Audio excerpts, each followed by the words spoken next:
अब third property आती है हमारे पास है, जो कि कॉन्ग्रुएंसी की है, अबाउट AES। मीन्स अगर किन्हीं भी दो ट्रायंगल्स में, A B and C, P Q and R, दो एंगल इक्वल है, मान लीजिए ये इसके इक्वल है और ये इसके इक्वल है और एक साइड इक्वल है, लेट्स सपोज दिस वन, तो ये दोनों ट्रायंगल्स आपस में कॉन्ग्रुएंट होगी। इस बात को प्रूव करना है। अब देखिए, अगर ये दोनों आपस में एंगल इक्वल है तो मान लेते हैं ये x है, ये x है, ये y है, ये भी y है। इस एंगल को कितना होना पड़ेगा? 180 माइनस एक्स प्लस वाई। और इस एंगल को भी कितना होना पड़ेगा? 180 माइनस एक्स प्लस वाई। तो यहां से क्या आ गया हमारे पास? Angle A B C equal to angle P Q R और B C is equal to Q R. और थर्ड हमने अभी अभी प्रूव किया है, angle A C B equal to angle P R Q. तो ये दोनों ट्रायंगल ए बी सी और ट्रायंगल पी क्यू आर आपस में कॉन्ग्रुएंट है बाई ए एस ए। तो ये साफ जाहिर हुआ, अगर दो एंगल्स इक्वल हैं और एक साइड इक्वल है, कॉरस्पॉन्डिंग साइड इक्वल है, तो वो दोनों ट्रायंगल्स क्या होंगे? आपस में कॉन्ग्रुएंट होंगे। तो इस बेस पे हम दो क्वेश्चन लेके चलते हैं, दोनों डेफिनेटली बहुत अच्छे क्वेश्चन है। सारे RD शर्मा से मैं वही क्वेश्चन उठा रहा हूँ जो कि बार बार रिवीजन और ज़्यादा फोकस की जिनको नीड होती है। Let me clear it you, ये टीचर्स के लिए है जो स्कूल चेंज करते दौरान किसी स्कूल में इंटरव्यू देने जाते हैं। मीन्स आपकी कोई भी एग्जाम आए या कहीं भी आपने स्कूल में इंटरव्यू देना हो और क्विकली आपने रिवीजन करना है क्वेश्चंस का, उसके लिए पहला कह रहा है prove that if two angles of a triangle are equal then opposite side of these angles are equal. ये हमारे पास एक ट्रायंगल है A B C, two angles are equal, B angle C के इक्वल है। हमने प्रूव करना है A B, prove A B is equal to A C. तो हम कंस्ट्रक्ट कर लेंगे यहाँ पे ए डी, दैट वे,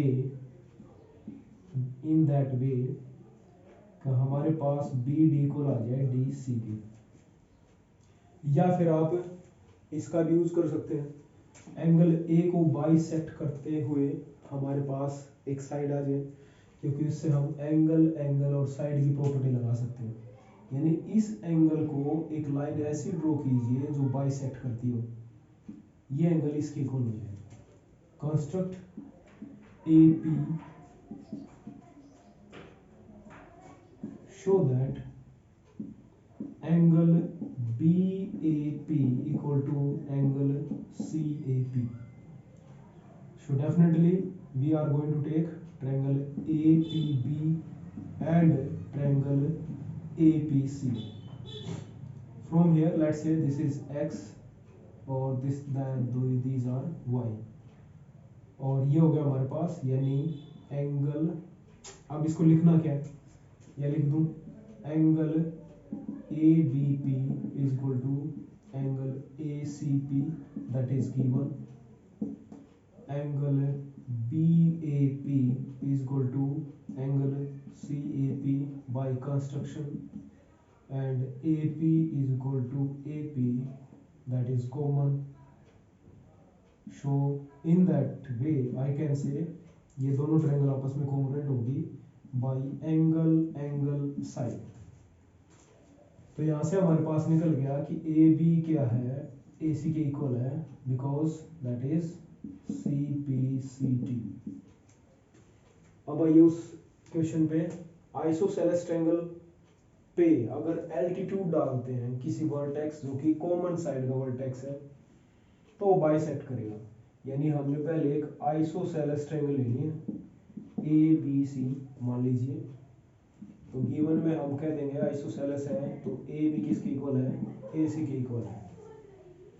हमने इस कॉमन वर्टेक्स से एक एल्टीट्यूड ड्रॉ करना है। एल्टीट्यूड हमेशा परपेंडिकुलर होता है, पता नहीं ये कहाँ कट करेगा। So A M is perpendicular to B C. अब क्या करें, हमने प्रूव करना है कि जब ये एम इस बी सी पे आया तो बी एम इक्वल रहेगा हमारा एम सी। ये हमने प्रूव करना है। चलिए प्रूव करते हैं फिर। आइसोसेलेस ट्रायंगल है तो ए बी ए सी के इक्वल हो गया, ये 90 डिग्री हो गया। और आइसोसेलेस ट्रायंगल में हमें पता है कि इक्वल साइड्स के अपोजिट एंगल भी इक्वल होंगे। मीन्स ये अगर एक्स है तो ये भी एक्स है, तो angle angle side yes. A B किसके इक्वल हो गया, ए सी के। Angle A B M is equal to angle A C M. opposite angle of equal side and angle AMB equal to angle AMC 90 degree each. That means triangle AMB is congruent to triangle AMC by angle angle side property. So this implies I can say BM is equal to CM by CPCT.